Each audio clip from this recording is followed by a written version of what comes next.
Welcome to The Explainer. Today we're diving into a theory that, if true, would completely flip our understanding of Western history on its head. So, let's get right into it. When you think of Jesus, what comes to mind? A humble preacher, right? A man of peace. But what if that's not the whole story? What if the original figure was something else entirely? A conquering king, perhaps? Well, one author, Mario Arndt, believes the answer is hiding in plain sight, but it's been buried under a forged timeline. And that's what this explainer's all about. His book, Jesus Christ on the Emperor's Throne. The core idea? The Jesus Christ we know lived more than 1,000 years later than we've been told, and he was actually a Roman emperor. Okay, so where does an idea this big even start? Well, according to the author, it begins with a major contradiction he found right inside the Bible itself. He calls it a tale of two Jesuses. And you can really see what he's talking about here. On one side, you have the Jesus from the New Testament, the teacher, the Lamb of God. But then you look at the Old Testament, and there's another figure, also originally named Jesus, who's a military commander, a conqueror, who wins battles with the sharpness of the sword. Two totally different guys, right? Or are they? So Arndt's whole theory hinges on this. He says these weren't two different people. They were one and the same, and the warrior was the original.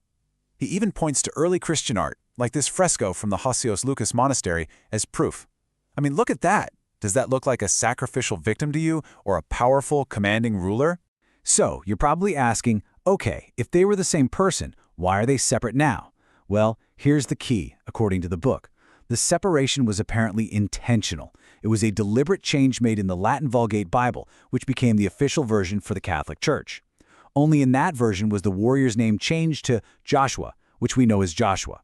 In the original Greek text, both names are Jesus. The argument is that this wasn't an accident. It was a move to split one historical figure into two. All right, buckle up, because if you thought that was a big idea, the next layer of this theory is where things get really wild.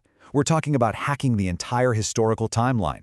You know, Voltaire once said, "History is the lie on which one has agreed." And that really is the heart of this book's argument.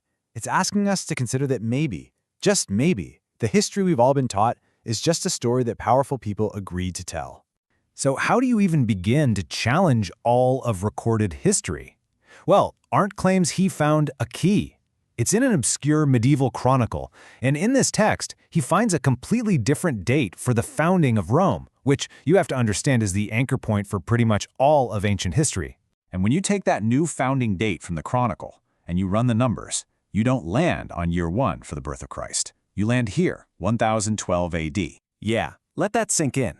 This isn't just tweaking the dates by a few years. The book is proposing that the entire life of Christ needs to be shifted forward by over 1,000 years.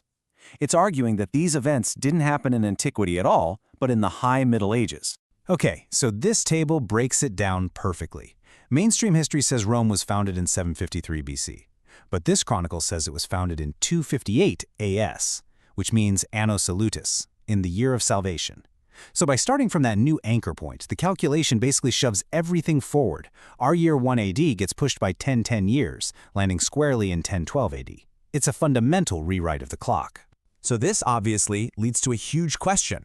If Jesus lived in the 11th century, who was he? According to this theory, he was an emperor. And the author believes he found a clue, a really big one, hidden in a name. The name of a Byzantine emperor, Anastasios. Why is that so important? Because in Greek, that name literally means the resurrected one. Now that's quite a coincidence, isn't it? But it's not just about the name. To back this up, the book brings in a completely different line of evidence, astronomy. Arndt argues that the historical records of solar and lunar eclipses from the 5th and 6th centuries just don't line up with our timeline. But if you shift all those events forward by 521 years, he says they match up perfectly. Okay, and this is the moment where it all clicks together in the book. You have two totally separate calculations, right? One is based on the founding of Rome. The other is based on astronomical eclipse data. And look what happens. Emperor Anastasios, the resurrected one, officially starts his reign in 491 AD. You add that 521-year astronomical shift, and where do you land? 1012 AD, the exact same year the first calculation gave for the birth of Christ. It's a pretty stunning convergence. Now, think about this new identity. Jesus as an emperor. It actually fits perfectly with a very specific and very old depiction of Christ, known as Christ Pantocrator, or ruler of all. I mean, look at this icon. This isn't a suffering servant. This is a supreme imperial authority. He's a ruler. And so, the book makes its claim that this man, the historical Emperor Anastasios, is the real person behind that powerful ruling image of Christ. He's the resurrected one, and his reign kicks off in that recalculated year of 1012. He's the candidate. So if we were to accept this, what would that even mean? Well, it's not just about one person. It would trigger a complete rewrite of, well, pretty much everything. Yeah, it's like a massive set of dominoes. If Jesus is Anastasios, then who is the Apostle Peter? The book says it's another emperor, Justinian I. And that official list of popes before the 14th century? A total fabrication, according to the theory. The Promised Land wasn't Palestine. It was the entire Roman Empire. Even the Star of Bethlehem gets a new identity. It was a supernova that chroniclers recorded in, you guessed it, 2012 AD. The sheer scope of the revision is just immense.